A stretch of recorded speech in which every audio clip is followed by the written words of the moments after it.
plaisir de vous accueillir et d'accueillir Jérôme Borgia ce soir pour cette conférence.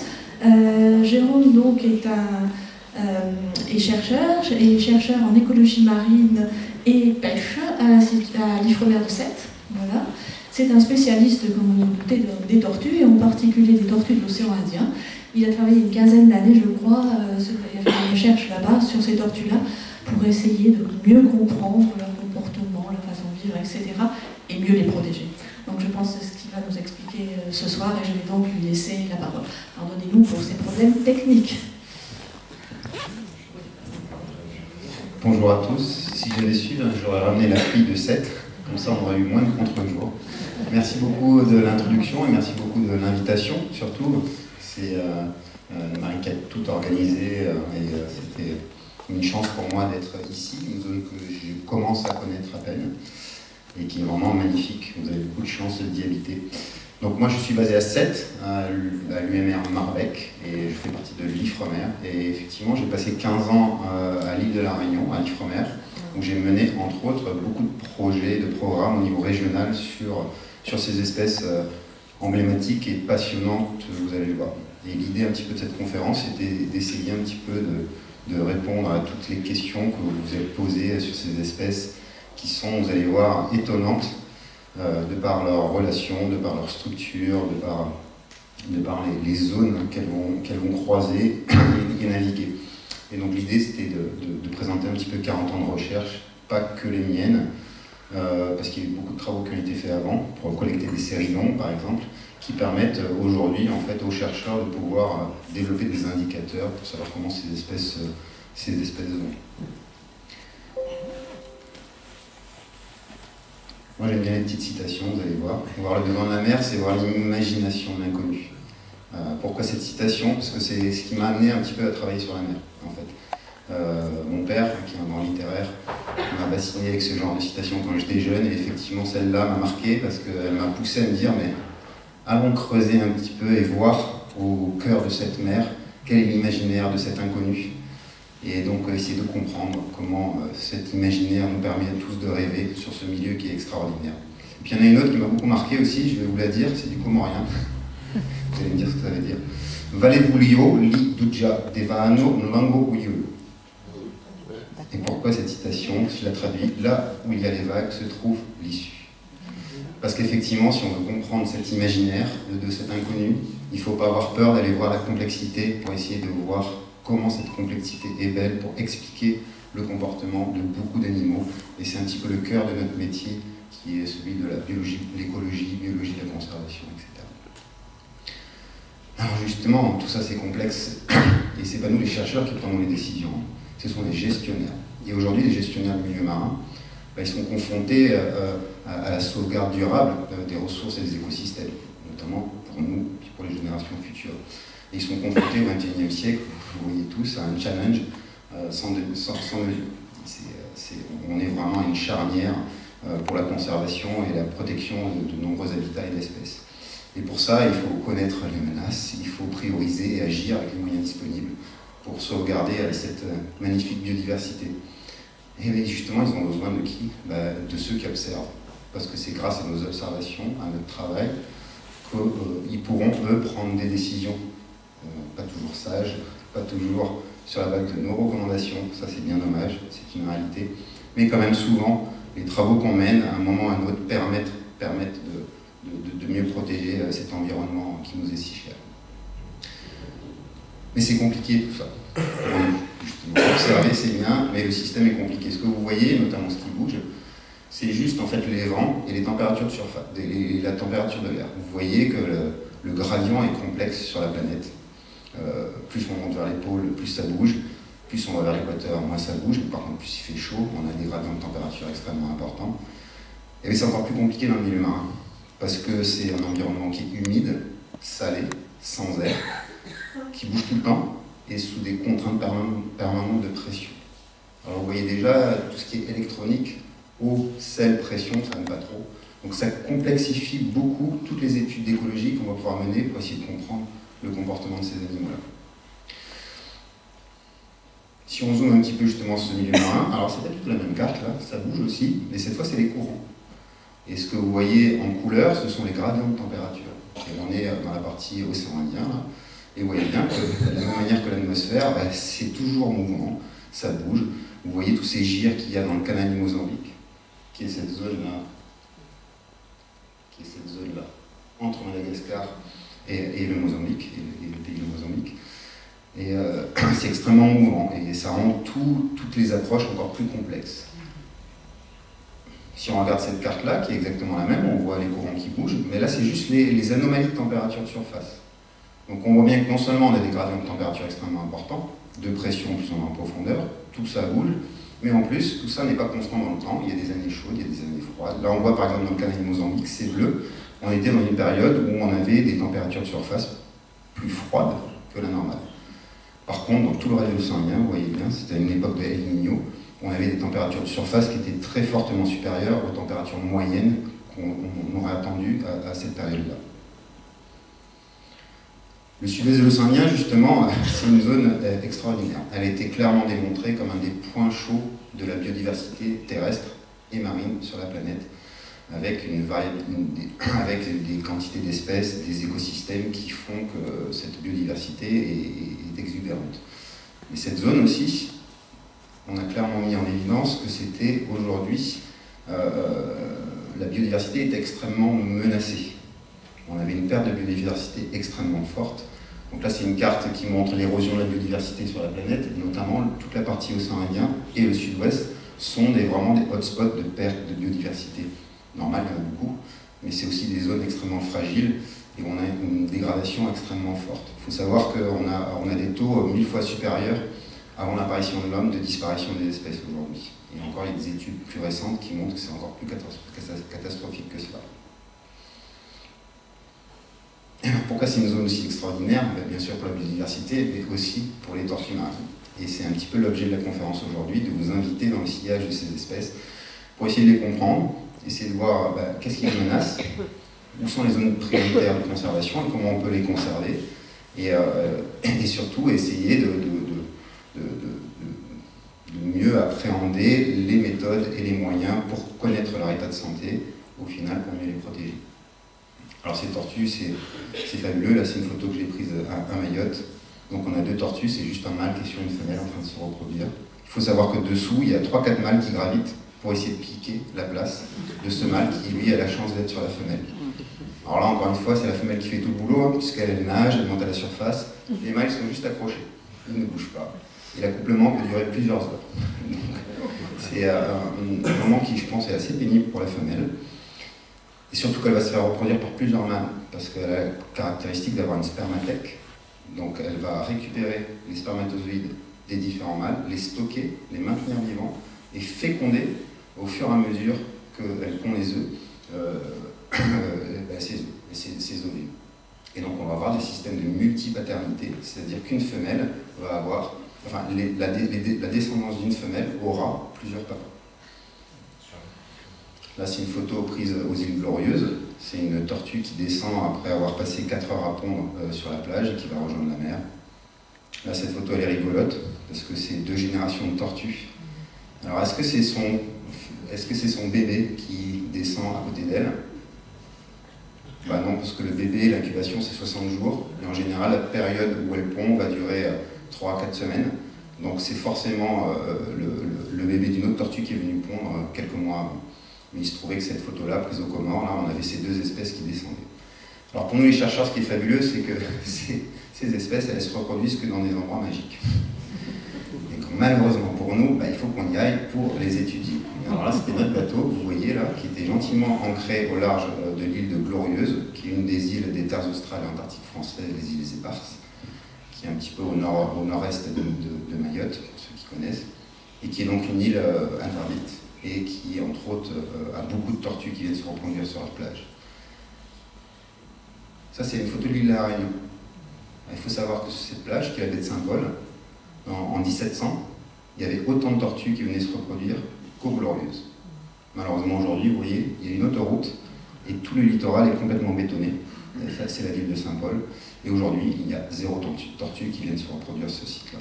Donc c'est un petit peu le contraste entre des sites aujourd'hui protégés depuis 40 ou 50 ans, voire plus, et des sites qui ont été anthropisés pour le développement des activités humaines sur lesquelles, effectivement, il n'y a plus de tortues qui viennent se reproduire. Alors comment on fait pour protéger ces espèces? Vous allez voir après, je vais vous expliquer un petit peu comment elles fonctionnent, mais c'est compliqué. Et il y a différentes approches qu'on peut faire, et une des disciplines, c'est ce qu'on appelle la biologie de la conservation. On peut faire différents types de biologie, de la génétique, etc. C'est des approches de biologie de conservation qui est une science de crise pour un monde en crise. C'est-à-dire qu'on est obligé de trouver rapidement des solutions, de rapidement comprendre les modèles pour essayer d'apporter en fait des solutions pour contrecarrer cette érosion de la biodiversité, enfin, de l'espèce. La caractéristique principale, c'est que la biologie de la conservation, on ne va pas l'appliquer à un individu. Elle s'applique à l'échelle de la population. Nous, on va avoir des approches individuelles pour comprendre comment une bébête spécifique fonctionne, mais après, l'idée, c'est l'extrapoler à l'ensemble de la population. Ce qui nous pousse déjà à réfléchir à, déjà, il faut que je sache quelle est la population, quelles sont ses limites, combien il y a d'individus, etc. Donc, on voit bien le côté complexe qui commence à apparaître. Et les piliers de cette approche de la conservation, c'est la première chose, c'est d'essayer de savoir combien il y a d'individus, donc estimer les abondances et les tendances sur le long terme des populations. Est-ce qu'on a, je sais pas, 5000 tortues qui se reproduisent et est-ce qu'on a une tendance à augmenter d'année après année, ou est-ce qu'on a une population qui est en train de s'effondrer? Ça, c'est un des premiers piliers. Ensuite, il faut estimer c'est quoi finalement les menaces qui pèsent sur cette population-là, pour pouvoir justement essayer de prioriser en disant tiens, c'est peut-être la pêche, c'est peut-être, je sais pas, les plastiques dans l'eau, etc. Il faut arriver à quantifier et évaluer quelle menace est la plus forte. Et après, c'est essayer de comprendre sa structure spatiale. Parce que des populations, il peut en avoir plusieurs. Elles peuvent être isolées ou connectées, en fait. Donc cette notion de connectivité entre les populations est fondamentale dans cette approche de biologie de la conservation, parce qu'on ne regarde pas non seulement un individu tout seul ou une population toute seule, on replace tout ça dans un contexte global qui est interpopulationnel, mais aussi écosystémique, c'est-à-dire qu'on les replace, cette population, dans un écosystème ou plusieurs qu'elles vont exploiter. Et donc là, vous voyez comment c'est la cascade de complexité pour comprendre comment le système fonctionne, ne serait-ce que pour une espèce. Mais pourtant, c'est comme ça qu'il faut faire. Alors cette notion de connectivité, elle est très importante. Je vais essayer de vous l'expliquer rapidement. Là, c'est un petit dessin du sud-ouest de l'océan Indien, Madagascar. Imaginons qu'on a 3 populations. Voilà, 3 couleurs. Elles ne sont absolument pas connectées. Ce qui se passe dans chacune des populations reste dans chaque population. Mais on peut avoir des populations qui sont comme ça, qui sont limites de se connecter un petit peu. D'autres, plutôt pas mal connectées. Et en fait, au final, on peut penser qu'il y a 3 populations, mais elles sont complètement connectées les unes avec les autres. Et en termes de gestion, vous voyez bien l'importance de ce type d'approche.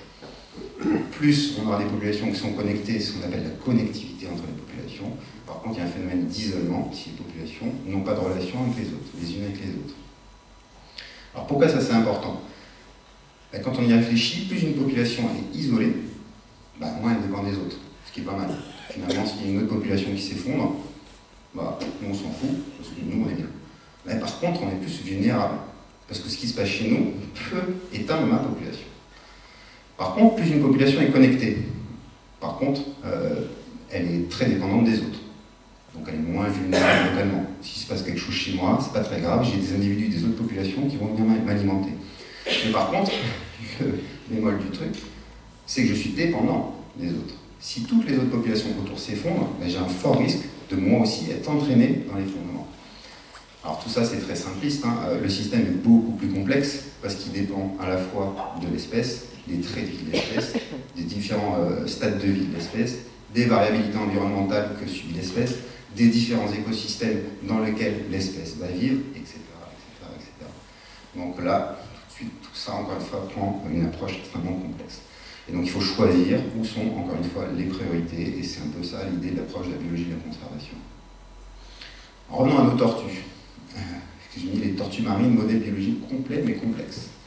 Vous allez voir pourquoi. C'est l'œuf et la poule. À un moment, il faut bien que je parte d'un œuf ou d'une poule. Donc là, en l'occurrence, je vais partir de la ponte. Donc j'ai une femelle qui monte, qui pond les œufs. Les œufs, au bout d'une soixantaine de jours, vont éclore. Alors il faut savoir que c'est dépendant de la température, le sexe ratio. Donc plus il fera chaud, plus ils vont écouler vite. C'est-à-dire qu'au bout de 55-60 jours, les bébés tortues vont éclore. Plus il fera froid, plus le délai d'incubation est long. Et par exemple, typiquement, à La Réunion, pour les quelques tortues qui viennent se reproduire, on va avoir des temps d'incubation qui vont plutôt être de 90 jours à 100 jours. Donc on voit que la gamme est extrêmement large. Et cette température joue un rôle extrêmement important aussi sur le sexe. En fait, on va avoir ce qu'on appelle une température pivot, à partir de laquelle on aura 50% de mâles et 50% de femelles. Si la température moyenne, je simplifie, est au-dessus de cette température-là, on aura plus de femelles. S'il est en dessous, on aura plus de mâles. Et donc ça va jouer beaucoup, et c'est extrêmement important pour nous, sur le sexe ratio de la population, parce que, désolé messieurs, en fait, ce qui est important dans une population, c'est les femelles, c'est pas les mâles. Finalement, on peut avoir une population avec beaucoup de femelles et peu de mâles, ce sera moins grave que d'avoir une population avec beaucoup de mâles et très peu de femelles, parce que c'est elles qui produisent les descendants. Il faut l'accepter. Nos bébés tortues partent, ils courent sur la plage, et puis ils vont devenir ce qu'on appelle des juvéniles. Cette phase, elle va durer 3 à 5 ans, 3 à 10 ans, on ne sait pas trop. C'est-à-dire que le bébé tortue court sur la plage, il retrouve la mer, et là il part à la dérive au large. On ne le voit plus. En anglais, on appelle ça les lost years, les années perdues, parce que nous, les scientifiques, on n'a aucune idée en fait de ce que font ces individus pendant une gamme de temps entre quelques semaines et 5 à 10 ans. Donc c'est vraiment une phase où ils vont grandir, ils vont rester en pleine mer, parce qu'en pleine mer, il y a beaucoup moins de prédateurs. Si ces bébés tortues qui sont grands comme ça, qui font 20 grammes, ils sont à la côte, vous imaginez très bien que sous les tropiques, ils vont être mangés par les mérous, les requins, et très rapidement, aucun ne survivra. La stratégie, c'est je pars au large, et je reste au large très longtemps. Il y a quand même moins de prédateurs au large. Et là, elles vont grandir tout doucement en mangeant ce qu'elles peuvent, donc c'est une phase de croissance extrêmement lente, et elles vont facilement mettre, on ne sait pas trop parce que c'est les années perdues, mais facilement mettre 1 à 10 ans pour arriver à des tailles de 3-4 kg. Donc des tortues qui sont déjà à peu près comme ça, qui sont les premières qu'on voit à la côte. Parce qu'une fois qu'elles sont suffisamment grosses et qu'elles vont pouvoir éviter la majorité des prédateurs, comme il n'y a rien à manger au large, ben je vais récupérer des habitats côtiers où j'ai à manger. La tortue verte, elle est herbivore, par exemple, donc elle va récupérer des grands herbiers de phénérogames pour se nourrir et grandir, pour le coup, beaucoup plus vite. Donc cette phase-là, elle est pélagique. Donc une fois qu'on a ce juvénile, quand il va recruter à la côte, il va devenir ce qu'on appelle un immature, et là il va avoir toute une phase où il va se développer jusqu'à la maturité sexuelle pour devenir un adulte sur son habitat d'alimentation. Et là commence le grand cycle de la vie. Je pars en migration de reproduction, je vais sur mes sites de reproduction, je me reproduis, et ma femelle va à son tour pondre les œufs.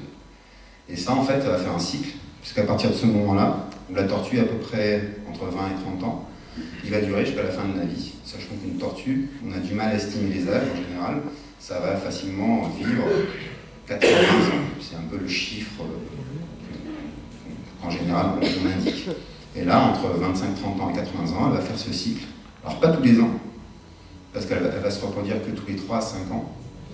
Et à chaque fois qu'elle vient se reproduire, elle va pondre plusieurs fois. Et à chaque fois qu'elle se reproduit, elle pond une centaine d'œufs. Et en moyenne, elle va pondre 3 à 5 fois sur la plage. Donc à chaque fois qu'elle vient sur son site de reproduction, elle va pondre environ 500 œufs. Il faut savoir que sur ces 500 œufs-là, les taux de survie, dans le pire des cas, c'est les taux de survie. Les taux qu'on estime d'un bébé tortue qui va à son tour pouvoir se reproduire, il est de 1 pour 1000. Donc vous voyez bien que du coup la contribution de tout cet effort de la migration, de la reproduction, ben, finalement il est difficile mais il est payant, parce que les tortues marines sont là depuis 300 000 ans. Elles ont survécu toutes les différentes catastrophes, et finalement c'est une stratégie qui est payante, mais qui est extrêmement énergivore. Voilà, donc déjà c'est assez compliqué, mais vous allez voir que c'est encore plus compliqué que ça, parce que finalement on va avoir un écosystème, un habitat pélagique, à différents stades de vie. Ben, quand je suis juvénile, quand je suis en migration de retour de ma reproduction, et quand je suis en migration pour aller à mon site de reproduction. Et site de reproduction, site d'alimentation, souvent il y a 2-3 000 km où elles vont nager pour passer d'un site à l'autre. On a un habitat qu'on appelle côtier d'alimentation, au stade immature, donc ces fameuses recrues qui après la phase pélagique arrivent sur la côte, adultes. On va avoir une phase d'habitat côtier de reproduction, qui n'est pas le même, puisqu'elle ne se reproduit pas là où elle mange.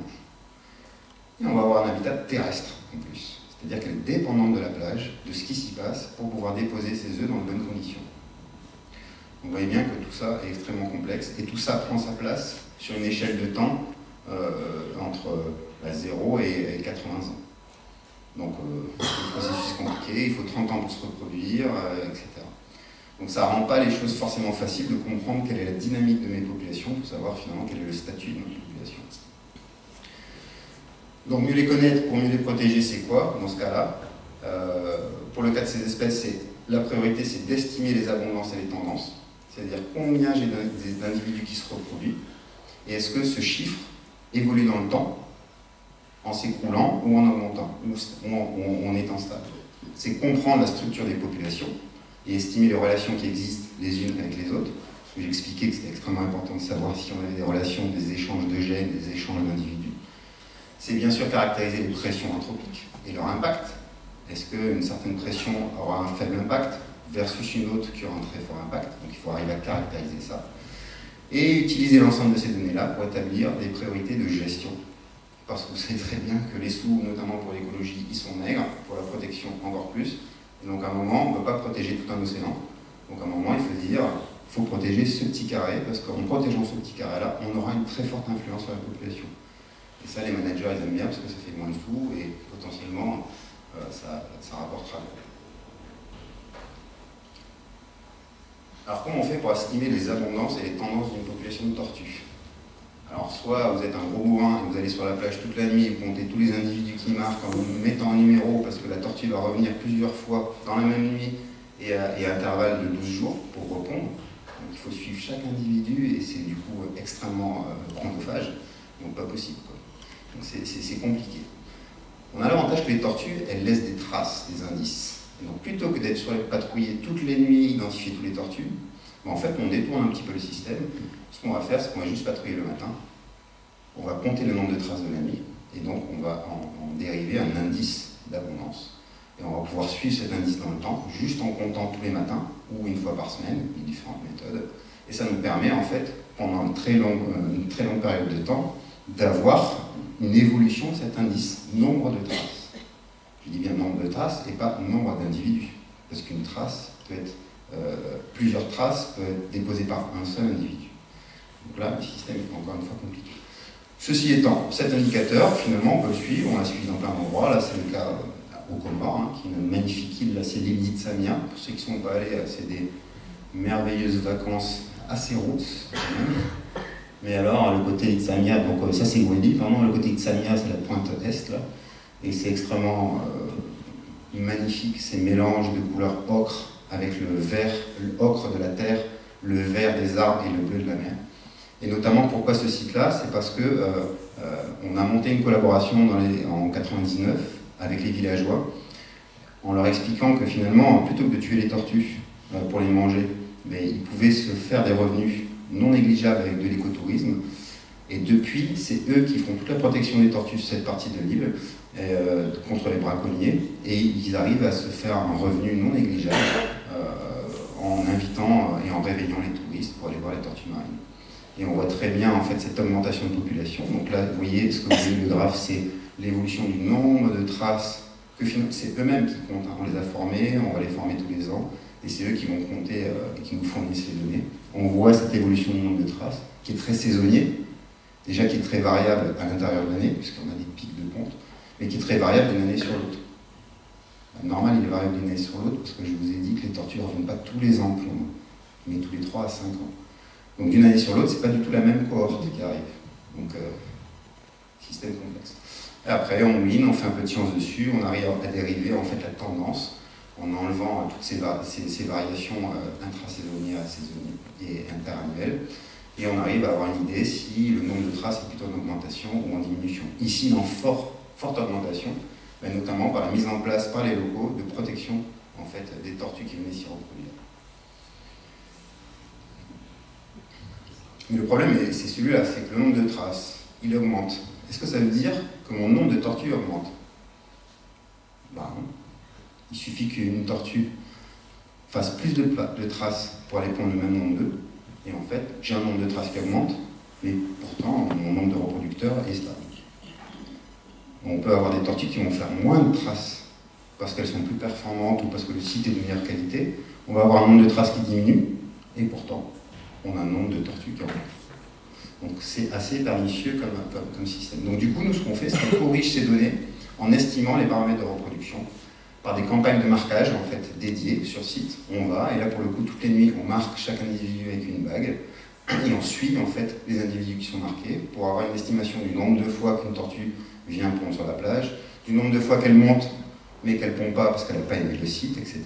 On arrive à corriger en fait cet indicateur trace pour revenir à ce qu'on appelle le TMF et le nombre total de tortues, donc le nombre d'individus. Et ça, on a pu le faire sur la majorité des sites du sud-ouest de l'océan Indien, et c'est ce que vous avez là, c'est les principaux sites de reproduction. Et pour que vous ayez une idée, parce que c'est assez intéressant, je ne sais pas si vous faites une idée du nombre de tortues femelles estimées qu'il peut y avoir dans une zone aussi grande que ça. On est autour de 50 000 individus femelles. C'est très peu en fait. Alors derrière, il y a les mâles, il y a tous les juvéniles à tous les stades, donc ça fait beaucoup de tortues. Mais les reproducteurs, dans cette zone-là, on a fait l'évaluation qui est sortie en 2023, il est plutôt de l'ordre de 50 000 femelles reproductrices. Donc c'est extrêmement peu. On voit bien la fragilité finalement, à chaque fois qu'on va enlever un individu, ça peut avoir un impact non négligeable sur cette zone. Je ne parle pas encore de population, vous allez voir, c'est plus compliqué les populations. Et en fait, on a fait ces suivis un petit peu partout, donc sur le long terme, pour voir quel était l'état de santé des différents sites de reproduction. Donc on l'a fait à Moélie, donc là on avait un taux d'augmentation du nombre de traces, mais aussi d'individus, qui était de presque 30% par an, depuis les débuts des années 2000. On l'a fait à Mayotte. À Mayotte, on a un taux d'accroissement qui est positif, légèrement faible, mais positif quand même. On a plutôt un nombre de traces qui va en augmentant tout le temps. Et on l'a fait dans les îles éparses aussi, Glorieuse, Tromelin et Europa. Et on voit pour Glorieuse et Europa des taux d'accroissement relativement importants. Ces deux sites sont complètement protégés, avec plus de 3%, 2% pour ces deux sites. Et puis on a constaté, ce que je vous ai expliqué tout à l'heure, une diminution du nombre de traces significative dans le temps à Tromelin. Tromelin, c'est une île, il n'y a personne. Il y a juste des agents des terres australes antarctiques françaises en fait, qui gardent le site et qui font les relais météo. Mais il n'y a personne. Toutes les tortues sont 100% protégées là-bas. Il n'y a aucune femelle qui meurt sur ce site-là. Et pourtant, on avait un nombre de traces qui s'effondrait dans le temps, année après année. Donc on s'est dit, c'est pas possible. Les tortues ne mangeant pas là où elles se reproduisent, on s'est dit, finalement, elles doivent manger dans des sites où elles sont fortement braconnées. Et donc, du coup, ça impacte directement la population sur ce site qui est protégé. Donc la question, c'est où vont manger les tortues de Tromelin. Ceci dit, on a quand même travaillé sur ces indicateurs, sur la correction du nombre de traces, et on a refait une campagne d'estimation des paramètres de reproduction. On les avait dans les années 80, et on réutilisait les mêmes pour avoir l'idée du nombre d'individus. Et en fait, en 2015, on a refait cette estimation-là. Et on s'est aperçu de quoi? En fait, qu'elles étaient plus performantes. Elles avaient besoin de faire moins de traces pour pondre le même nombre d'œufs. Donc en fait, effectivement, là, on a une diminution du nombre de traces, mais effectivement, quand on ramène au nombre d'individus, on a une population qui est totalement stable à Tromelin depuis les années 85. De 85 à aujourd'hui, on a une population qui est stable, même si on a un indicateur trace qui est en train de descendre. Donc toujours faire attention, les indicateurs, c'est bien le terme, hein, ça indique quelque chose, mais il faut être comme très vigilant à se dire qu'est-ce qu'il indique vraiment, quels sont les messages qui potentiellement peuvent être cachés derrière. Connectivité régionale des populations. Alors ça, ce que j'ai dit, c'est sympa, mais la population de Tromelin, enfin le site de reproduction de Tromelin, est-il lié à d'autres sites? Est-ce qu'il fait partie d'un gros pool? Est-ce qu'il est isolé, etc. Donc comment on fait ça? Là, c'est la génétique, ce qu'on appelle la génétique des populations. Je vais vous la faire en simple, et c'est valable pour toutes les espèces. Hein, ça. En gros, sur un individu, on va lui faire un prélèvement de tissu, et on va extraire l'ADN, on va regarder une portion d'ADN très précise. En l'occurrence, ici, on va travailler sur l'ADN mitochondrial, pour ceux qui connaissent. Et en fait, cette portion précise, on va regarder comment il est constitué, avec les fameuses bases azotées. Donc ici, dans ce cas-là, cette portion d'ADN, c'est ACT, etc. En fait, on va le faire au sein d'une population sur plein d'individus. Je vais aller à Tromelin, par exemple, le cas de Tromelin, et je vais échantillonner pas mal d'individus, j'estimerai qu'ils sont représentatifs de ma population, je vais extraire l'ADN, et je vais aller regarder les variations de cet ADN-là. Et je vais faire ça dans différents sites. Et ce que je vais regarder, c'est les fréquences de variation que je vais avoir entre mes sites. Et dans ce cas-là, par exemple, qui est un cas théorique, vous voyez bien que la proportion de bleu et de vert est identique sur le site 1 et 3. On a des populations qui, en théorie, sont parfaitement connectées. Par contre, sur le site 2, on voit qu'on a beaucoup plus de vert que de bleu. Là, techniquement, ça montre qu'il y a un certain isolement de cette population 2 par rapport à la population 1 et 3. C'est ça un petit peu l'idée derrière la génétique des populations, essayer de comprendre quelle est la structure génétique de différentes populations au sein d'une zone. Ben nous, c'est exactement ce qu'on a fait sur les tortues. Donc on est allé sur les plages, pour le coup de nuit, bloquer les tortues. Avec un emporte-pièce ou au scalpel, on récupère un petit bout d'échantillon. On identifiait l'individu, parce que l'idée, c'était pas le lendemain soir de refaire un échantillon sur le même individu, donc il faut quand même s'affranchir de ces petits problèmes. Et on relâchait l'individu. Et on a fait ça sur plein de sites différents. Donc la majorité des îles du sud-ouest de l'océan Indien, où on a récupéré beaucoup d'échantillons. Et on a fait donc les analyses génétiques pour regarder les fameuses variations qu'il pouvait y avoir entre différentes caractéristiques. Et qu'est-ce qu'on a trouvé? On a trouvé une sorte d'arbre généalogique. C'est un arbre phylogénique. C'est un petit peu pareil. En gros, plus les branches sont proches, plus mes caractéristiques génétiques sont proches. Alors, ce que j'appelle caractéristiques génétiques ici, c'est mes haplotypes.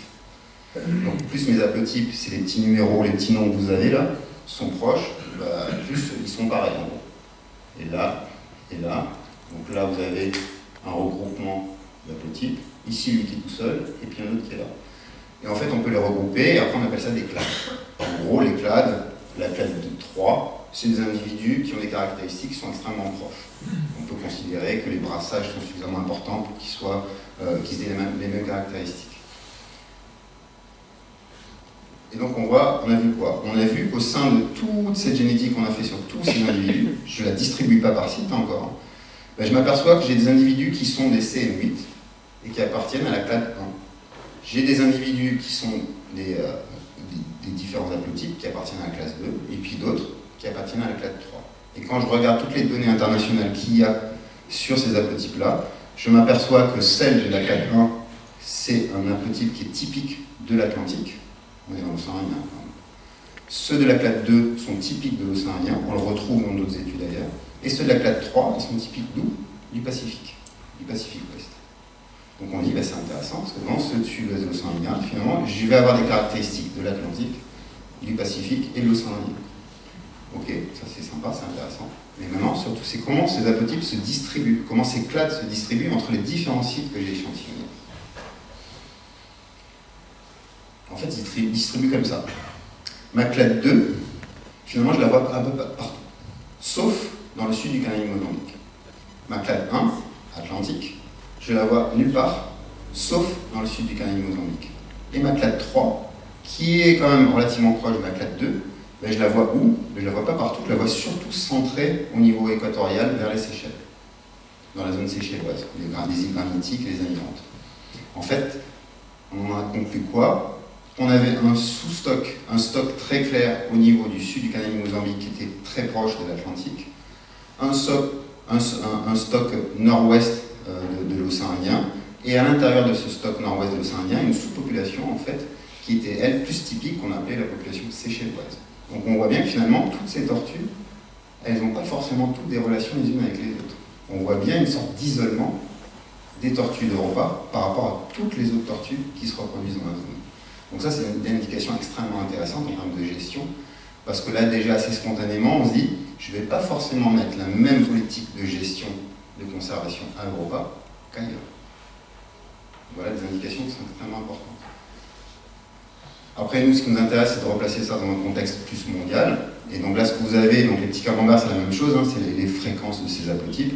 On voit bien là le gris qui vient de l'Atlantique, et on voit bien un peu le rouge qui vient du côté plutôt du côté Pacifique.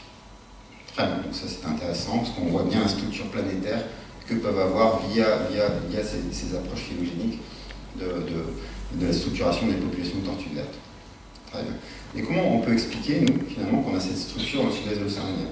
Un endroit où on a un mélange d'individus qui viennent des trois océans. Là, c'est assez logique quand on regarde les courants. Donc l'hypothèse qu'on a émise, c'est que pourquoi est-ce qu'on a beaucoup de clade 3 qui est originaire du Pacifique dans la partie nord du sud-ouest de l'océan Indien, la partie seychelloise. En fait, parce qu'il y a un énorme courant en fait, qui part des îles Flores et qui va en fait inonder tout l'océan Indien depuis le Pacifique, d'est en ouest, et qui potentiellement a pu importer en fait, un certain nombre d'individus qu'on va appeler des individus, des individus j'ai oublié le terme, colonisateurs, parce qu'ils ne vont pas avoir la force de faire traverser un océan pour revenir. Et petit à petit, donc, on a importé ces caractéristiques génétiques du Pacifique vers le nord, et uniquement le nord de l'océan Indien. Pourquoi la clade 1 atlantique dans le sud du canal du Mozambique? Ça ne marche plus les courants en fait. Parce qu'en fait, on a le fameux courant des aiguilles, pour ceux qui connaissent, qui est un des courants les plus puissants du monde, qui lui va plutôt aller inonder l'océan Indien vers l'Atlantique. Donc on se dit, les tortues, elles n'ont pas pu par hasard se perdre et être prises par les courants pour venir coloniser le sud-ouest de l'océan Indien. Sauf que quand on regarde les dernières glaciations, donc qui remontent à plus de 10 000 ans, on a une inversion de courant très forte en fait dans la partie du cap de Bonne-Espérance, avec des flux en fait d'eau extrêmement importants de l'Atlantique vers l'océan Indien. Et donc ça a pu être en fait une phase géologique assez courte, mais où beaucoup d'individus de l'Atlantique, de tortues vertes, sont venus en fait apporter ces éléments génétiques qui les caractérisent dans la partie sud de l'océan Indien. Et le site de reproduction le plus sud dans cette zone, comme par hasard, c'est l'Europe. Voilà des hypothèses qui ont été émises. Forte influence du courant, justement, dans ces patries génétiques et de structures régionales qu'on observe. Alors c'est sympa parce qu'on se dit, ok, on commence à avoir des populations, elles sont plutôt en bonne santé, on a beaucoup d'individus, bon, très bien. Ah, je vois que les Seychelles sont un peu isolées, l'Europe aussi, mais ça c'est une vision figée dans le temps. La génétique donne une vision figée. Et on sait que nos individus, entre sites de reproduction et sites d'alimentation, ça bouge beaucoup, donc on était là quand même, mais finalement, quelle est la connectivité réelle qu'on observe? Donc qu'est-ce qu'on a fait pour ça?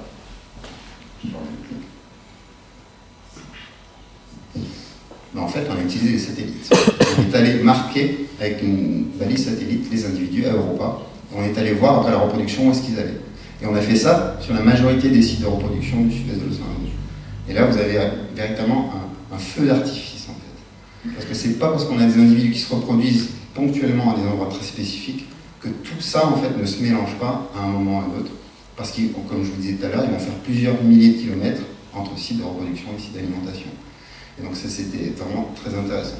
Celui-là, c'est un retardataire qui a mis longtemps à se fixer, alors qu'il s'est reproduit, là je me souviens plus où, il s'est reproduit à Europa, je crois, se figer au nord de Madagascar. Et donc ça, c'est des informations extrêmement importantes pour nous. Donc comment on les exploite? En fait, on va faire des couloirs de migration, ce qui nous permet en fait d'arriver à évaluer dans quelle zone on a le plus de tortues à un temps T. En fait. Et donc en corrigeant les données, je passe les détails. Plutôt que de dire je ferme tout le sud-est de l'océan Indien parce que j'ai beaucoup de tortues qui nagent dans cette zone-là, donc plus de pêche, etc., ce qui est impossible, par contre, on est allé voir où est-ce qu'il y en avait le plus, quelles sont les zones les plus fragiles. Et on a pu mettre en évidence que, par exemple, toute la partie nord du Mozambique, c'est une zone de circulation de tortues se reproduisant dans les sites français extrêmement importante. On a beaucoup des tortues françaises, entre guillemets, qui se reproduisent dans les territoires français, qui vont utiliser cette bande du nord du Mozambique pour aller rejoindre leur site d'alimentation. On voit bien là tout l'intérêt. Si on protège les tortues à 100% dans nos territoires, l'État français pourra mettre tous les millions d'euros et les milliards d'euros qu'il veut, ça ne servira à rien, parce que les tortues ne restent pas. Elles vont à un moment aller sur les côtes est africaines, ou à Madagascar, et potentiellement se faire braconner, parce que les niveaux de protection ne sont absolument pas du tout les mêmes. Et ce type de résultat-là a été un argument extrêmement fort pour nous, pour militer, en fait, pour développer les coopérations dans le cadre de conservation entre la France, pays développé dans cette zone-là, et les pays moins développés, que sont notamment le Mozambique, Madagascar et le Kenya, la Tanzanie. Les menaces maintenant, rapidement. Destruction des habitats. Les tortues vertes sont fortement dépendantes des herbes et de phanérogames, et ces écosystèmes sont très fragiles. Notamment, par exemple, avec la dégradation quand on va marcher sur ces écosystèmes. Ils sont très dépendants de l'environnement aussi, la température, la qualité de l'eau, etc. Les pollutions marines, c'est une menace qui est relativement importante sur ces espèces-là. Il y a beaucoup d'occlusions intestinales qui provoquent des décès en fait, chez les tortues parce qu'elles vont manger des macroplastiques qui vont leur faire des occlusions, elles ne pourront plus manger et à échelle de quelques mois, elles vont décéder. Par suffocation, parce qu'elles ont mangé ou être pris dans des sacs plastiques qu'elles prennent pour des méduses. C'est un réel problème, notamment en Méditerranée. Le braconnage, bien sûr, il continue à y avoir du braconnage. Tous les pays n'ont pas forcément les mêmes efforts de contrôle d'espèces qui sont menacées et protégées. Donc il y a encore beaucoup de braconnage, notamment dans les autres îles des Comores, mais aussi au Mozambique et à Madagascar. Ça, c'est une photo prise aux Comores.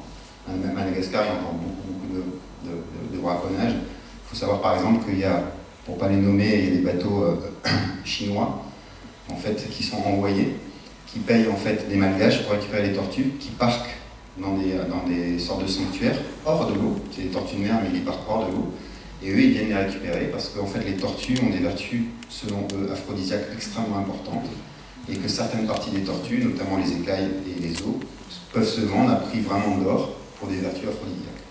Donc il y a ce marché parallèle qui est toujours en place et qui court toujours, malheureusement, dans certains endroits à Madagascar.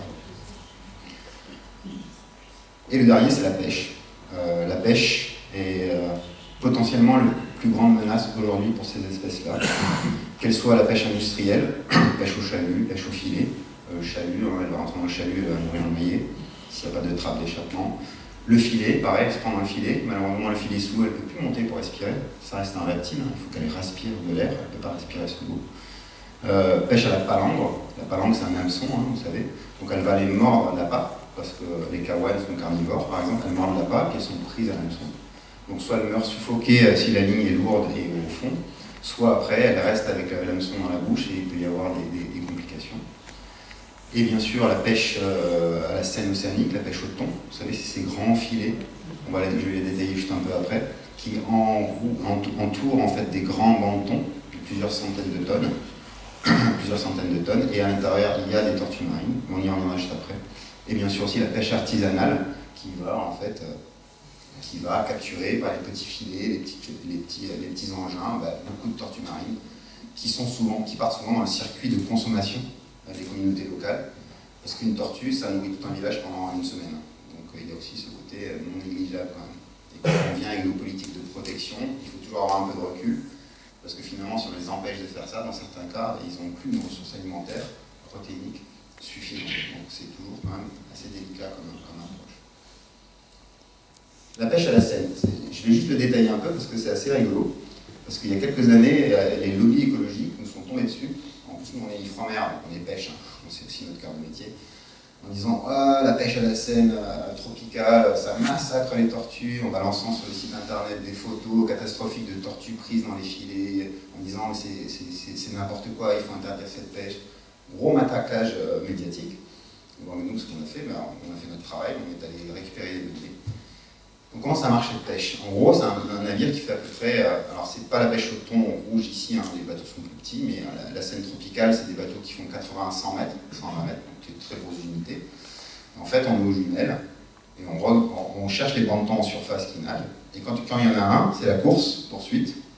Le gros bateau commence à suivre le banc de thon, s'il ne coule pas, il le double, et quand il le double, c'est les petites images là, il lâche un filet derrière, alors qu'il a pleine vitesse, il a 15 nœuds, il lâche un filet avec un bateau, il entoure le banc, pendant ce temps le filet coule, pour empêcher les thons de passer, il finit l'encerclement, il ferme le filet, et il coulisse par-dessous pour faire une énorme poche où il y a les thons.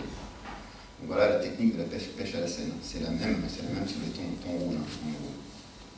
Et donc cette technique-là, au malheur, j'ai capturé beaucoup de tortues, c'est le massacre, cette pêcherie va éteindre les espèces de tortues marines.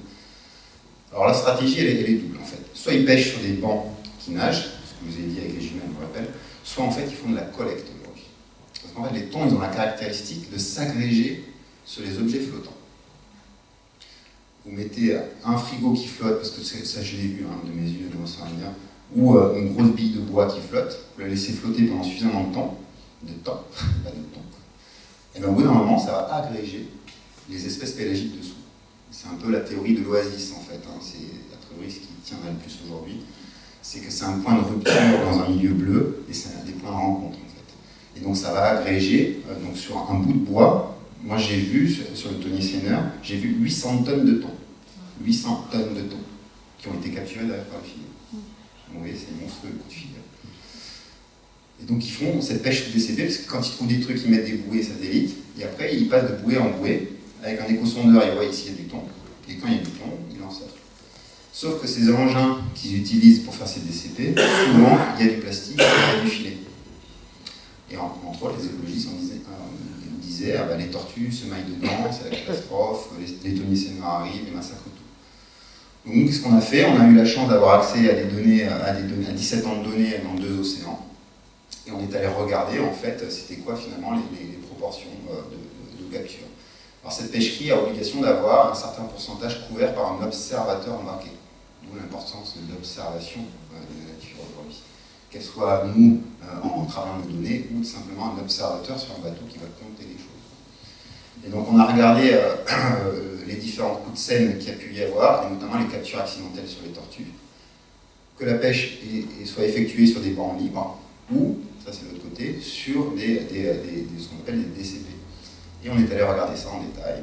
Et on a remarqué, voilà, ce que vous voyez en bleu là, c'est un peu les zones d'interaction assez fortes qu'il peut y avoir entre cette pêcherie et les tortues marines. On a pu regarder qu'en fait ces interactions elles étaient structurées dans l'espace, ça c'était intéressant. Parce qu'en fait, dans le cas de l'océan Indien, plus on monte nord, plus on va avoir en fait des interactions avec des tortues olivâtres et des tortues carouanes. Or, il se trouve qu'elles se reproduisent dans le nord, elles ne se reproduisent pas dans le sud-est de l'océan Indien. Par contre, plus on descend dans le sud, plus il y aura des interactions avec les tortues vertes et les tortues imbriquées, qui sont les tortues qui se reproduisent dans cette zone-là. Et donc, on a mis en évidence des choses intéressantes, des gradients d'interaction, etc. Mais en fait, la clé, c'était de répondre à ces attaques massives, en fait, autour du fait que c'était une pêcherie qui avait un impact très important sur une espèce aujourd'hui menacée. Alors, en moulinant toutes ces données en regardant, on a estimé qu'on avait des captures accidentelles à hauteur de 0,038 individus par coup de scène. Et en fait, quand on dérive ce coup-là, on estime on a une estimation de 235 individus qui sont capturés dans l'océan Indien par l'ensemble des pêcheries, 235, et qu'en plus on a un taux de survie de 75%. En fait, les chiffres qu'on a publiés, en fait, c'est que cette pêcherie de l'océan Indien, on a la même chose dans l'Atlantique, hein, en fait, elle tuait potentiellement 35 individus, plus ou moins, entre 30 et 60 individus par an. Donc là, effectivement, ça a vraiment calmé le jeu de cette attaque massive en fait, par les écologistes, cette pêcherie-là, parce qu'en fait, ça n'était pas réel. Ceci dit, il faut toujours s'autocritiquer et penser aux dégâts potentiels. Ce qui se passe, c'est qu'il y a beaucoup de DCP qui sont perdus. Il y a une quantité de DCP qui est monstrueuse. On parle d'une centaine. Hein. C'est plusieurs dizaines de milliers de DCP qui sont perdus, qui partent à la dérive. Et eux, ils restent très longtemps dans l'eau. Eux, ils ont toujours du filet. Et on a ce qu'on appelle une estimation de la mortalité cryptique liée à ces DCP flottants fantômes. Et là, par contre, on n'a pas trop d'idées, en fait, sur quel est l'impact qu'il peut y avoir sur les tortues marines. D'où, là, il y a des régulations qui se mettent en place sur l'obligation de récupérer les DCP, parce qu'en fait, quand ils dérivent, dès qu'ils sortent de leur zone de pêche, ils disent « Oh, je m'en fous, c'est une pêcherie qui est très riche, ma valise, elle coûte 1000 €, je la perds, c'est pas très grave, mais je vais pas aller la chercher, ça coûte plus de sous, en fait, en carburant d'aller le chercher. » Et donc, en fait, il y a plein de DCP qui partent aux Maldives, par exemple, qui vont s'échouer sur les plages. Voilà, donc là, il y a des régulations avec les organismes de gestion des pêches, où ils essaient de plus en plus d'obliger ces thoniers seineurs à ne plus utiliser de filets de plastique pour construire ces DCP dérivants, et à les pousser à récupérer au maximum, en fait, tous les objets flottants dérivants qui mettent à l'eau, pour éviter cette mortalité potentielle cryptique. Et donc, en gros, quel impact de la pêche sur les tortues? Ça, c'est ce qu'on avait publié aussi. Pêche à la Seine, très faible. C'est pas du tout une priorité de travailler sur limiter l'impact de cette pêcherie sur les tortues. Pêche à la palombe dérivante, c'est un impact potentiel. Pour que vous ayez un ordre d'idée, dans le monde entier, il y a 200 000 interactions pour une espèce, la caouane, avec la pêche palombrière. Donc, il y a 200 000 tortues caouanes qui sont capturées, en moyenne, hein, tout ça, mais c'est pour figer un peu les chiffres. Par cette pêcherie-là. Ça ne veut pas dire que les 200 000 elles meurent. Hein. Ça veut dire qu'il y a 200 000 tortues qui se retrouvent avec un hameçon dans l'eau, qui portent forcément pas terrible. Donc là, oui, il y a des choses à faire, il y a beaucoup de choses hein, qui sont faites à ce niveau-là. La pêche au chalut de fond, ça, elle est extrêmement forte. on a la chose dans l'océan Indien où cette pêcherie est interdite quasiment partout. Donc en fait, il n'y a plus que le Mozambique qui a encore des dérogations pour continuer à faire la pêche au chalut pour capturer les crevettes, hein, que d'ailleurs vous mangez sûrement, qui sont délicieuses, et qui a beaucoup d'interactions avec les tortues marines. La pêche au filet industriel, ça c'est potentiellement la pire, parce qu'en fait, notamment au niveau du nord de l'océan Indien, les Pakistanais, les Omanais, le Sri Lankais, etc., en fait, mettent des quantités, des kilomètres de filets monstrueux dans l'eau. Et en fait, les tortues se maillent beaucoup dedans. Et aujourd'hui, c'est des pêcheries qui ne se font pas suivies, en fait. Toutes ces pêcheries du nord de l'océan Indien ne sont pas suivies par des observateurs, etc. Et là, les estimations qu'ont pu faire les WWF, par exemple, sont relativement impressionnantes sur le nombre de mortalités, parce que du coup, quand elles sont maillées dans le filet, les taux de mortalité est extrêmement élevé. Si elle se met juste sous la surface, elle peut continuer à respirer, avec un peu de chance, le pêcheur la libérera. Très souvent, elle se maille sous l'eau, et en fait, elles vont mourir. Donc le taux de mortalité est extrêmement élevé. Et aujourd'hui, on n'a pas trop d'idées de l'impact réel, d'estimation de l'impact réel de ces filets qui sont très peu régulés finalement dans toute la partie nord de l'océan Indien, beaucoup pakistanais. Mais c'est aucune de ces pêcheries qui est la plus problématique pour les tortues, même si les filets, les hameçons, etc. C'est la pêcherie artisanale côtière. Pourquoi? Je prends l'exemple malgache. À Madagascar, ils sont pauvres. Et malheureusement, ils ne mangent pas forcément à leur faim. Ils n'ont pas des moyens de locomotion pour aller sous l'eau, ils n'ont pas des bateaux avec des hors-bords. Donc ils font tout à la voile ou à la rame. Donc leur rayon d'action, il est extrêmement faible, par communauté.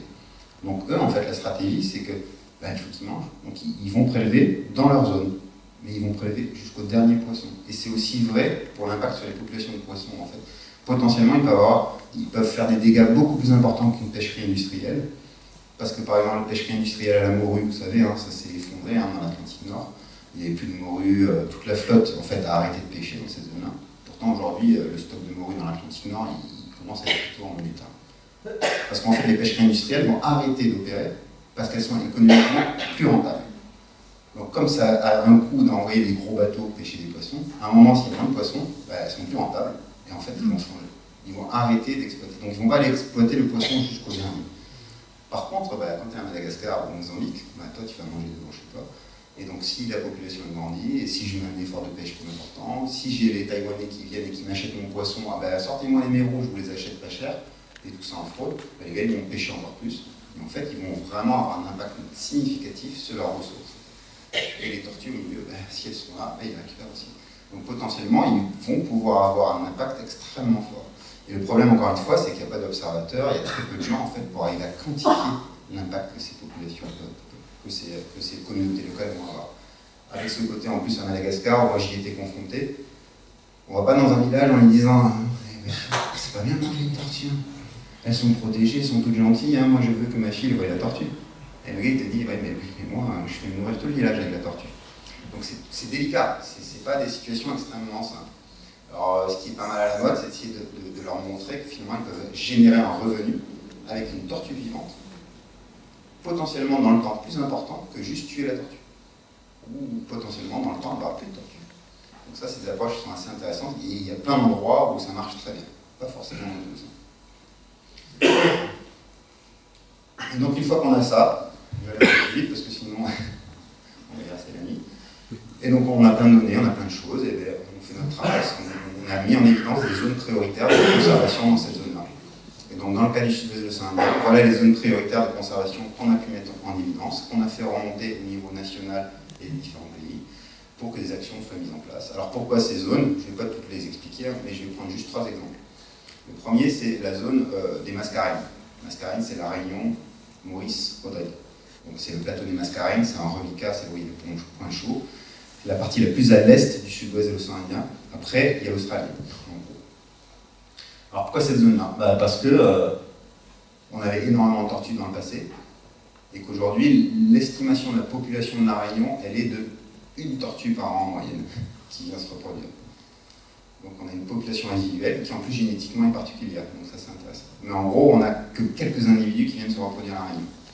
Donc autant essayer de favoriser, c'est la même chose à Maurice et à Rodrigue. Donc on a très peu d'individus et c'est potentiellement une population résiduelle d'une autre structure génétique, et donc un apport de variabilité génétique extrêmement intéressant dans le cas du changement climatique. Donc voilà, une unité génétique potentiellement ancestrale. Quand on fait des modèles de dérive, c'est-à-dire que nous on s'est amusé à se dire, bah tiens, le bébé tortue, comme je ne sais pas ce qu'il fait dans les premières années, je vais l'expliquer, bon, on essaie un peu de modéliser, on aime bien faire évoluer les machines, et du coup on met des particules qu'on considère être des bébés tortues dans des courants, et ça c'est des courants vrais, hein, parce qu'on les a par satellite, on arrive à reconstruire en fait les courants, et on se dit, bah tiens, si mes bébés tortues ils naissent de Europa, dans le sud du Canada, bah, potentiellement en dérive passive, où est-ce qu'ils vont? Et donc on a fait ça sur tous les sites, et on s'est aperçu qu'en fait, les probabilités sur une dérive passive, hein, c'est critiquable, que les probabilités qu'un individu soit né n'importe où dans le sud-est de l'océan Indien croise l'île de la Réunion, ou Mayotte, ou Rodrigue, ou Maurice, ou Rodrigue, est extrêmement faible. Parce que le système de courant fait que les mascareignes sont un système fortement isolé, en fait, par les courants. Et puis parce que, quand même, malgré le temps, les tortues sont protégées depuis 1986 à l'île de la Réunion, et bien on a de plus en plus de juvéniles, de jeunes tortues immatures qu'on voit sur les côtes. On les suit, on a une population qui doucement sont en train de monter. D'ailleurs, ils ont tous accusé les tortues à la Réunion de l'augmentation des attaques d'orca, et quand on leur a expliqué combien il y avait de tortues dans l'eau vraiment, ils se sont dit, bah oui, c'est peut-être pas forcément ça la cause. Pourquoi cette zone au niveau du Mozambique? Bah déjà, quand on a fait tous ces suivis satellitaires, on s'est aperçu que le nord du Mozambique, c'était une zone extrêmement importante d'alimentation des tortues qui se reproduisent en France. Bingo, voilà, si on a beaucoup de nos tortues qui vont manger là-bas, autant essayer de faire en sorte qu'on les protège au maximum. On a vu que quand elles nagent entre sites de reproduction et sites d'alimentation, elles croisent énormément cette partie nord du canal du Mozambique. Donc, bingo aussi, c'est quand même extrêmement important comme zone, parce que non seulement j'ai des tortues qui mangent, mais c'est des zones de passage extrêmement fortes. On sait que c'est une zone de très forte interaction entre les pêcheries artisanales et les tortues marines. Il y a quelques études qui ont été menées par des ONG. On sait qu'ils ont une activité de pêche extrêmement importante, côtière, et on sait qu'il y a beaucoup d'interactions. Donc là, on se dit, oula, potentiellement, il peut y avoir des interactions fortes et un impact non négligeable. Et surtout, dans la zone des Kiribati, nord du Mozambique, le pays, ben, ils viennent juste de trouver, enfin ils viennent juste, maintenant ça remonte à 10 ans, ils ont trouvé le second plus grand gisement de gaz au monde. Et donc là, vous avez tous les lobbies pétroliers en fait, qui sont arrivés en inondant le gouvernement d'aide qui elle-même était détournée pour qu'ils puissent, eux, exploiter. Ces gisements sont aujourd'hui en exploitation, cette zone-là, mais finalement, quel impact sur l'environnement? Quand on est le pays du Mozambique, je crois que c'est le 8e pays le plus pauvre au monde. Voilà, côté gouvernement, je ne suis pas forcément convaincu qu'il y ait beaucoup d'argent sur ces milliards qui sont donnés au gouvernement par ces exploitants retombent dans la conservation et la préservation de l'environnement. Point de vigilance, du coup, encore plus important pour cette zone-là. Le dernier, c'est l'Europa. C'est mon favori. Déjà, c'est la plus grosse population de tortues vertes de l'océan Indien. Donc, bingo, on sort le drapeau. Donc, on a beaucoup de tortues vertes qui se reproduisent sur cette île-là. Et c'est une population qui est plutôt en train d'augmenter. Donc, aussi très bénéfique. Donc, autant la protéger. On a vu qu'elle avait des caractéristiques génétiques typiques de l'Atlantique. Donc, elle est différente des autres. Alors, pourquoi ça c'est particulièrement important à protéger? Parce qu'en fait, tout ça se mélange un petit peu quand même. Il ne faut pas croire que les tortues d'Europa vont jamais croiser une tortue glorieuse. Tout ça se mélange un peu. Mais en fait, elles ont un patrimoine génétique qui est très différent de toutes les autres tortues de l'océan Indien. Donc ce brassage potentiel, même doucement, d'apports génétiques très différents entre des individus, c'est la clé pour les adaptations face, entre autres, au changement climatique.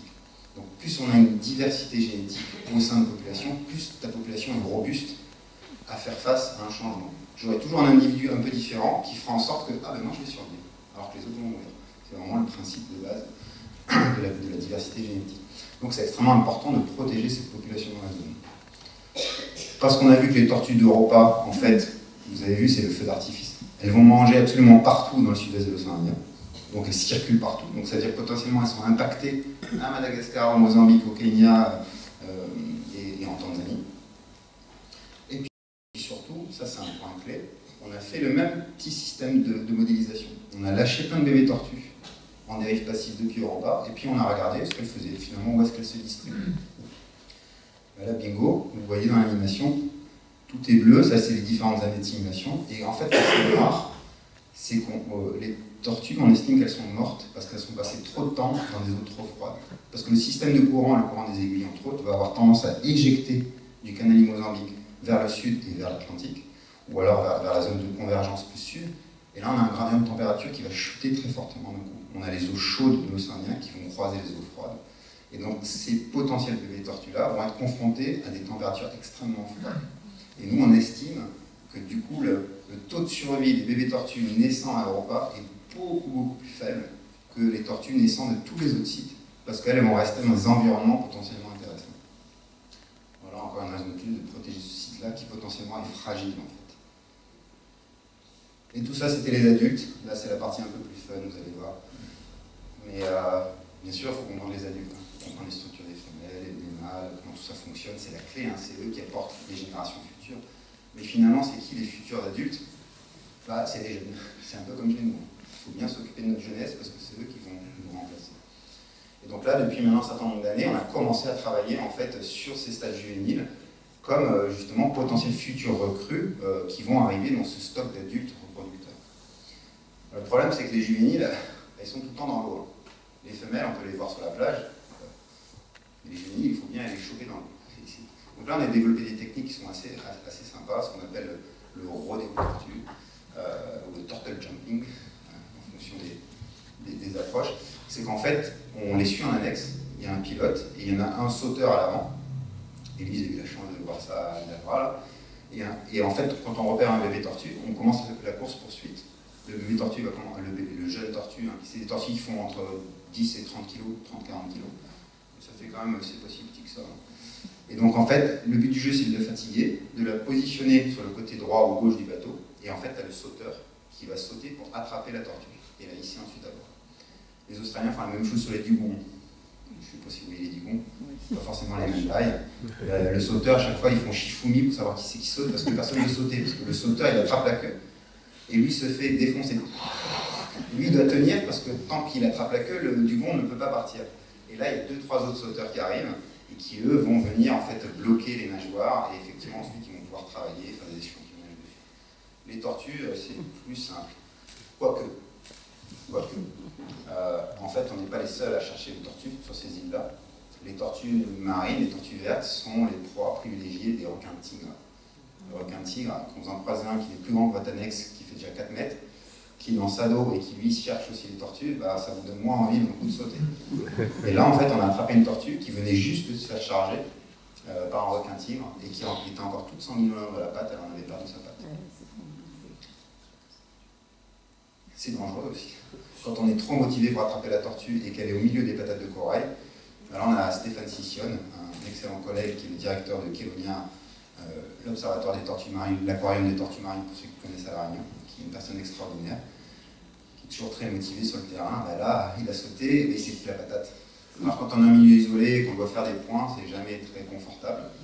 Ceci dit, pour l'histoire, il avait attrapé la tortue là. Donc celle-là, on a échantillonné. Après, quand on ne peut pas faire du turtle jumping, on le fait en bouteille. Donc ça, c'est plus dangereux quand même. Parce que les tortues elles ne se laissent pas faire. Il y a souvent 20-30 mètres, parce que des fois, elles se nourrissent assez profond. Et quand on fait la course-poursuite et qu'on est sous air comprimé, donc pour ceux qui plongent, vous voyez bien les phénomènes qu'il peut y avoir. C'est jamais très bon d'un coup palmer comme un dératé pendant 5 minutes, s'arrêter, attraper la tortue, monter en surface très vite, parce qu'il faut qu'elle respire, parce qu'elle aussi, elle est essoufflée du fait de la course-poursuite. Donc on se fait des 20 mètres hyper vite, on donne la tortue sur le bateau pour redescendre, en fait, nous recompresser, parce qu'on risque un accident. Donc c'est très... voilà, ça demande beaucoup plus d'expérience et c'est très fatigant. Voilà, ça c'était... Moi, quand on faisait des photo-identifications, parce qu'on arrive, comme empreinte digitale sur une tortue, en fait, par la forme et le nombre d'écailles de la face, on arrive à faire des marquages individuels. On arrive à identifier individuellement chaque tortue. Et là, on était cuit, on faisait des photos d'identification de nuit. Là, même un collègue, il y avait un bébé tortue qui était venu s'échouer sur notre voilier, en fait, qui tapait dessus 2 jours, et on l'avait récupéré pour le relâcher un petit peu plus loin pour limiter les captures. Bref, une fois qu'on a ces tortues, c'est chouette, parce que du coup, on peut travailler dessus. On faire des mesures pour évaluer le taux d'accroissement avec des systèmes de recapture. On peut les peser, on peut faire des échantillonnages pour de la génétique, pour des taux de contamination inorganique. On peut faire toute une batterie de tests, et notamment on peut leur mettre des balises satellites aussi. Alors, le problème des juvéniles, c'est qu'on ne peut pas mettre n'importe quelle balise satellite parce qu'elles restent tout le temps au même endroit. Donc les balises Argos, elles vont avoir une position, elles vont vous fournir une position qui n'est pas du GPS en fait. On va avoir une position très globale. Donc ça marche bien chez les adultes parce qu'elles font des grandes migrations. Donc finalement, nous à l'œil, on ne voit pas, on sait qu'elle a fait comme ça. Mais les juvéniles, si on met ce type de balises-là qui ne sont pas chères, ben en fait, on va avoir une sorte de gros nuage de points, des fois il est à terre, on ne sait pas en fait réellement où il est. Donc on est obligé de leur mettre des balises GPS. Et le problème, c'est que c'est 3 500 € la balise, plus l'abonnement satellite. Donc on en a pour 4 000, 4 500 par individu. Donc là, on fait quand même bien attention à l'individu qu'on a attrapé et tout ce qu'on y fait en plus. Et donc on a fait ces manips pour essayer de comprendre finalement sur l'habitat d'alimentation. Ce juvénile, mais qu'est-ce qu'il fait en fait? Est-ce qu'il est tout le temps au même point? Est-ce qu'il est explorateur? Est-ce qu'il va sur des herbiers? Parce que du coup, on sait à peu près comment sont faits les fonds. Hein. Donc la question, c'était de savoir, bah, tiens, les tortues à Europa, que font-elles dans un mangrove? Est-ce qu'elles y restent tout le temps? Est-ce qu'elles vont un petit peu à l'extérieur de temps en temps? Est-ce qu'elles se barrent d'Europa? Et donc on a fait cette manip à Europa, c'est la petite animation que vous voyez. Donc on est allé à Europa, et on a déployé ces balises satellites en fait sur les tortues. Chaque couleur c'est un individu différent, et on a regardé leur comportement. Ça tournait. On a vu qu'elle fréquentait les bras de mangrove, ok. Elle a fait une petite excursion dehors, on s'y attendait. Et puis à un moment, on a vu une, qu'est-ce qu'elle a fait? Pouc, elle est sortie. Elle est où? La rouge. Et elle est venue manger à l'extérieur. Elle a quitté la lagune. Ah tiens, étonnant.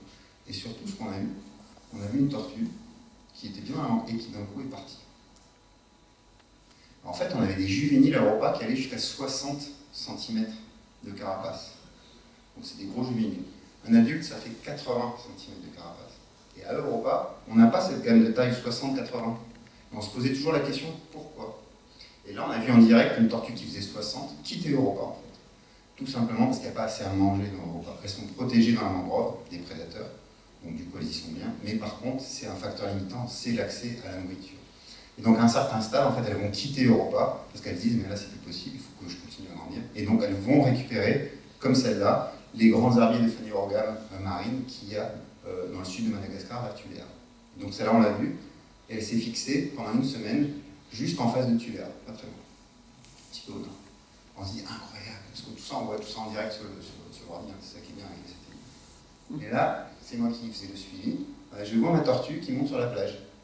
Je dis, ce truc, c'est pas possible, c'est une juvénile, c'est pas encore un reproducteur, ou alors c'est une grande première. Et je vois ma tortue qui, dans la foulée, prend un petit chemin qu'on arrive à voir sur Google Earth. Et en fait, elle fait un long chemin de plusieurs kilomètres pour arriver, j'ai vu quelques cayutes dans une petite communauté locale.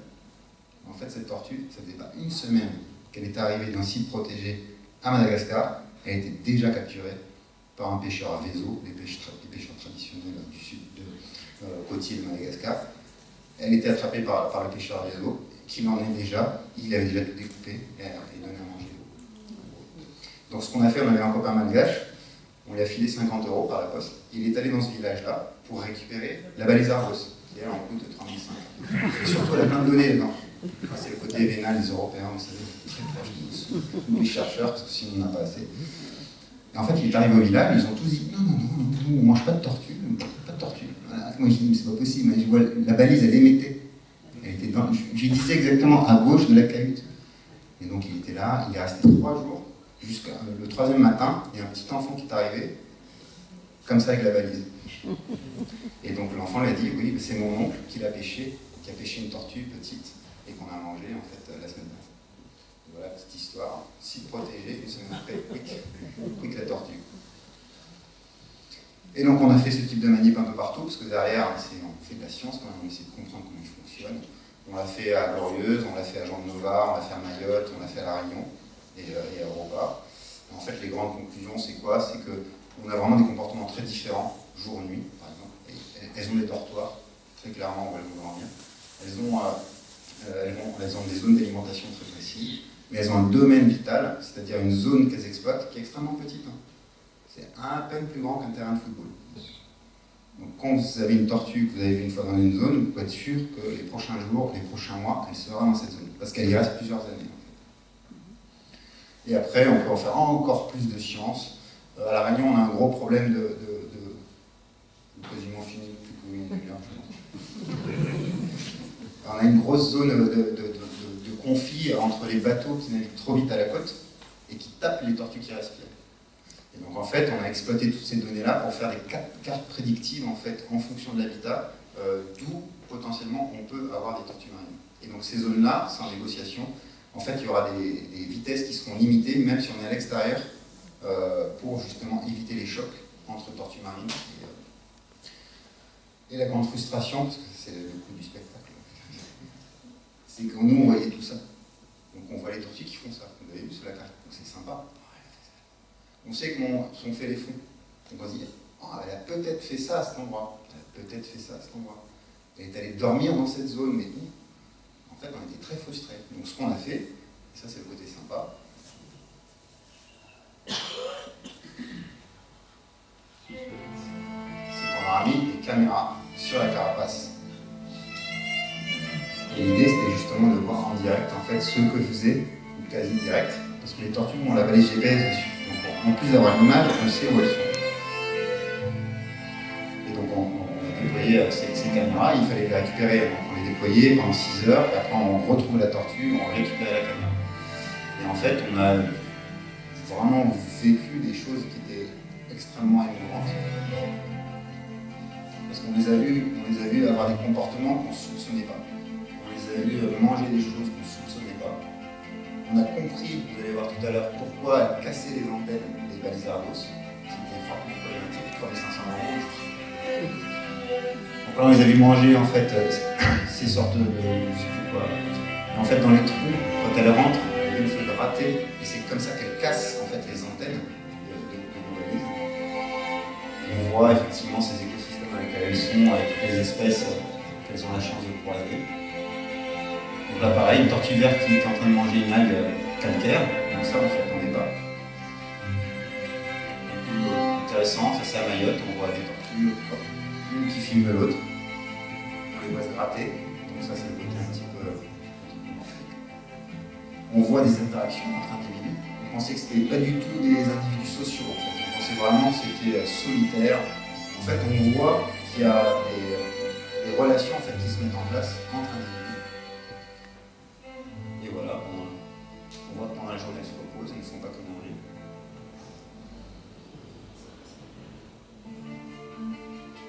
Alors on pensait juste comment ça a été filmé. C'est ça qui est rigolo. Parce que c'est une tortue qui n'aura une autre tortue qui a la caméra. Donc là, c'est là où on a vraiment vu du comportement entre espèces.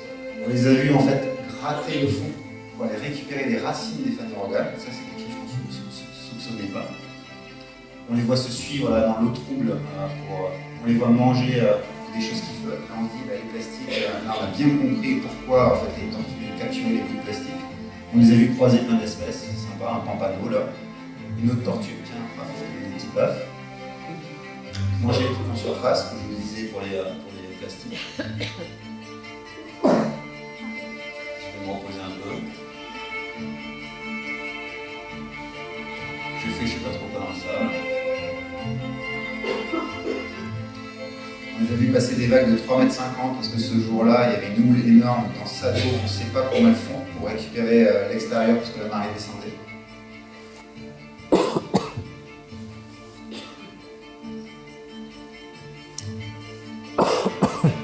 Et là, c'est des images extraordinaires. Il y a une tortue qui dort, et cette tortue arrive, qu'est-ce qu'elle fait? Elle lui mord la patte.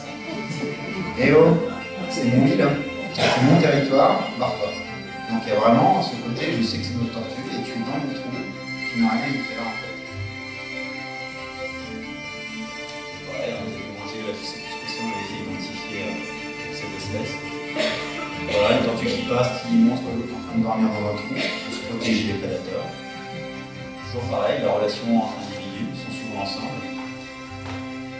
Là, vous voyez la bague qu'on met pour les identifier sur le côté, une petite bague métallique. Et là, regardez la vidéo, ce qui est rigolo, juste après. Je crois que c'est juste après.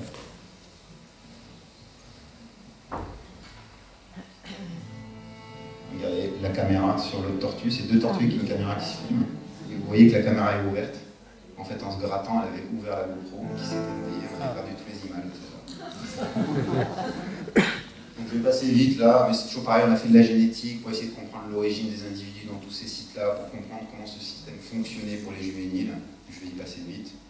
On a un peu perfectionné ces modèles de dérive passive, donc ça c'est assez rigolo, où en fait on paramètre la particule pour qu'elle soit au plus proche possible du comportement d'une tortue. C'est-à-dire qu'on lui met une capacité de nage, et on lui dit, bah, quand tu vois un gradient d'eau froide, bah, tu fais demi-tour parce que tu n'aimes pas l'eau froide. Quand tu vois un gradient de bouffe, donc c'est la production primaire, bah, tu vas plutôt vers le gradient de bouffe. Et plus tu es grandi, plus tu peux nager vite. Donc on paramètre vraiment la particule pour qu'elle soit au plus proche possible de la tortue. Et on a fait des modèles pour voir si nos modèles de dérive passive sont intéressants. Donc ça c'est le cas de la tortue lutte dans l'Atlantique Nord. Donc c'est toutes les tortues qui naissent en Guyane, hein, les tortues luttes qui naissent en Guyane, pour ceux qui connaissent. Et on a vu ces particules, en fait, ce que vous voyez en gris, c'est les gradients, c'est le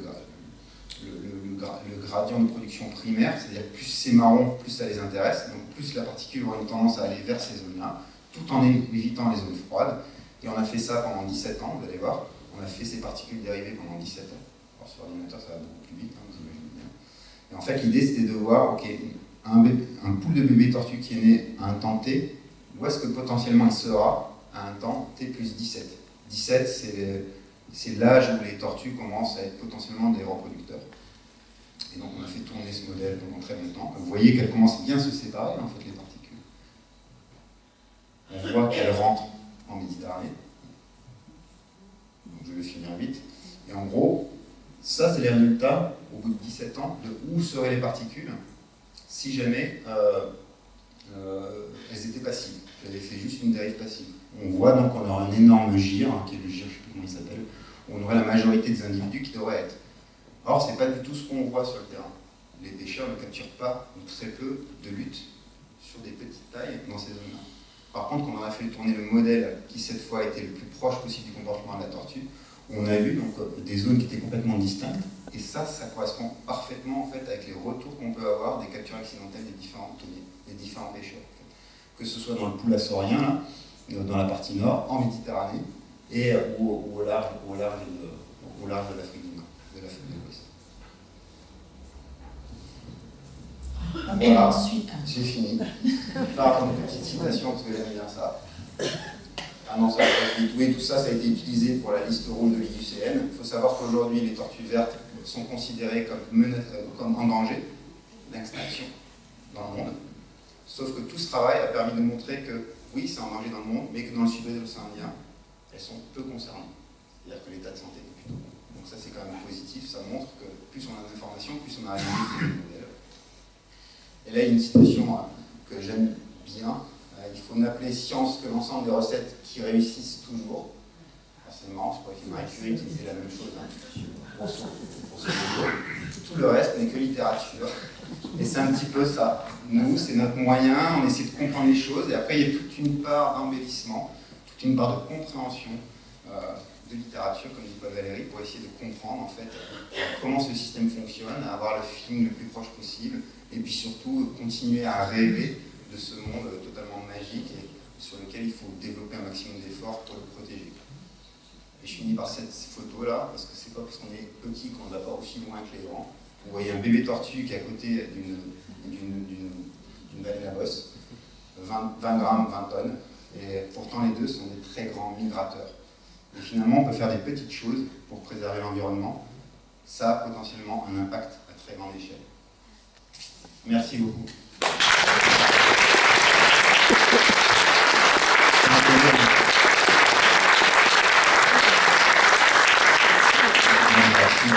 Alors, une belle photo, donc ça va à la fin.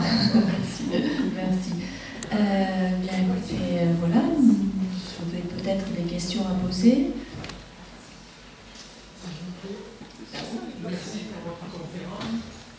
Est-ce que les tortues femelles viennent pondre sur la plage dont elles sont issues? Ah, excellente question. Alors oui, c'est comme le saumon. Alors la question c'est, est-ce que les tortues qui viennent pondre sont la plage où elles sont nées? Alors c'est parfaitement juste. En fait, elles font comme le saumon. Vous savez, le saumon, en fait, il revient sur son site de naissance pour pondre.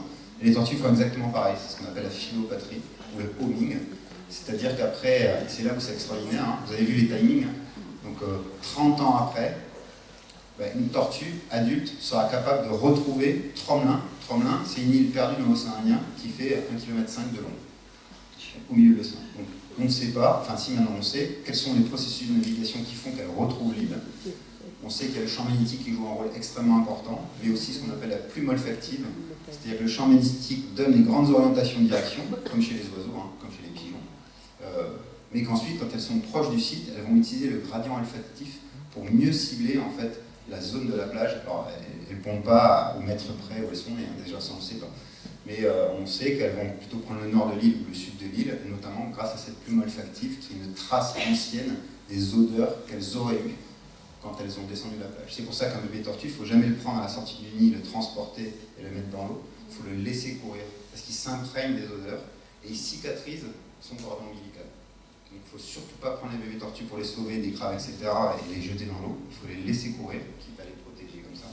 Il faut les laisser gambader. Excusez-moi, vous avez aussi parlé du repos de la tortue au fond de l'eau. Elle se repose combien de temps?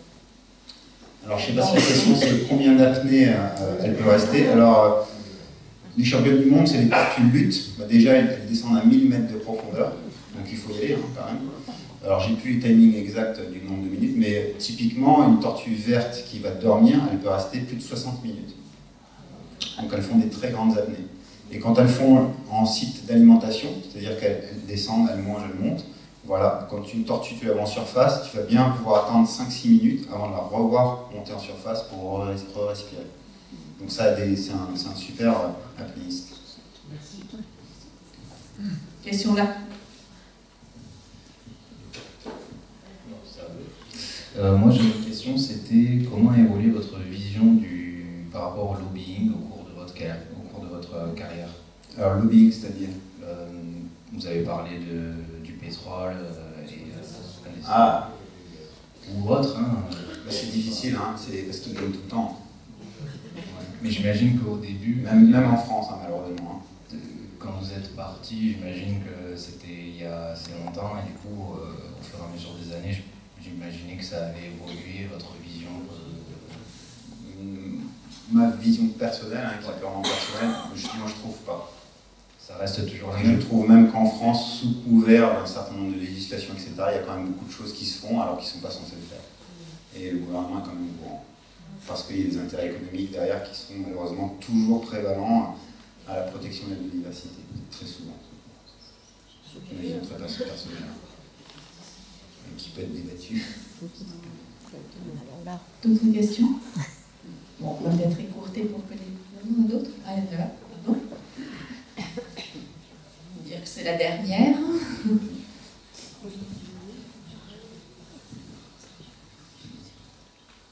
Comme on vient de dire avec une des questions précédentes, du coup les tortues viennent se reproduire à l'endroit où elles sont nées. Vous avez parlé des individus colonisateurs qui venaient apporter un patrimoine génétique, par exemple du Pacifique à l'océan Indien. Si elles ont été déportées comme ça par des courants, comment elles peuvent contribuer au renouvellement génétique si elles se reproduisent, si du coup elles ne sont pas à l'endroit où elles sont nées? Alors, le propre de ce qu'on appelle les individus colonisateurs, par exemple, il y a un site, par exemple, il n'y a plus de tortues. Tu vas le laisser, il y a plein de cas. D'un coup, il y a un individu qui va arriver à se reproduire. Il n'est pas forcément né là. Ce côté du homing, c'est la grande caractéristique. C'est pas pour ça que tous les individus le font. On n'est pas dans un blanc-noir, on n'est pas dans 1-0. Donc, il y a un certain nombre d'individus qui, pour X raisons, n'auront pas le même comportement classique que la majorité de la population. Là, tout ce que j'ai dit, c'était globalement la population fonctionne comme ça. C'est pas pour ça que tous les individus fonctionnent comme ça. Et il y a plein d'exemples qui montrent que ces individus colonisateurs, ils ne vont pas suivre en fait forcément le standard de l'espèce. Et c'est valable chez d'autres espèces aussi. Donc ces individus colonisateurs, pour X raisons, c'est ce qui se passe. Les carouanes que vous avez vu pondre chez nous, là, en Méditerranée, c'est exactement ça. Et ça fait combien d'années, de dizaines d'années, qu'il n'y a pas eu de tortues qui venaient pondre? Très peu. Et là, en quelques années, tous les ans, on en a plusieurs. Il faut bien qu'ils viennent de quelque part. Et ça, c'est des individus colonisateurs. C'est des individus, pour X raisons, ils ne vont pas revenir sur le site de pont. Ils vont avoir croisé, ils ont une histoire qu'on ne connaît pas. Ils vont avoir croisé cette zone qui est potentiellement intéressante. Elles ont les œufs, et bien elles vont décider de venir se reproduire là. Et puis les bébés qui vont naître, dans 20 ans, potentiellement vont revenir. C'est comme ça qu'il y a une population qui va naître. Et du coup, elles partageront avec le mâle qui est dans la zone le patrimoine génétique ou si c'est un mâle, il va partager avec la femelle de la zone. C'est comme ça que le brassage se fait. Je pense qu'on va arrêter. Sinon, j'avais fait aussi, j'ai mis là, 2 livres. J'ai eu la chance de faire avec des copains 2 livres complètement différents. Je suis passionné de photographie, en fait. Donc, un très axé sur des photos, des belles photos, en fonction de différents critères, et sur lequel on a invité 8 personnes en fait, de la planète, très différents, très grands journalistes, un voileux, un des plus grandes personnes de la conservation des tortues marines, voilà, vraiment un panel de gens complètement différents, en leur demandant d'écrire un texte sur lequel une tortue leur avait provoqué une émotion. Donc ce livre, plein de photos, en fait, il est ponctué de ces textes qui sont objectifs, hein, forcément, mais qui sont très intéressants parce que très différents, et notamment de personnes qui n'ont pas du tout forcément la même vision de la nature et des tortues marines. Et un autre, là, sur les éditions Poirier, qui était un peu tout ce que vous avez voulu savoir sur les tortues, c'est 80 questions sur les tortues marines. C'est-à-dire qu'il y a 80 questions qui sont posées, on y répond, en fait, avec mes collègues, par un petit paragraphe. Les tortues font-elles l'amour? Les tortues font-elles pipi? Voilà, toute une gamme de questions aussi bêtes qu'intéressantes, mais qui, en fait, apportent un éclairage intéressant, en fait, sur ces espèces-là. Voilà, deux gammes de bouquins qu'on a eu la chance de faire, que j'ai mis là. Merci beaucoup.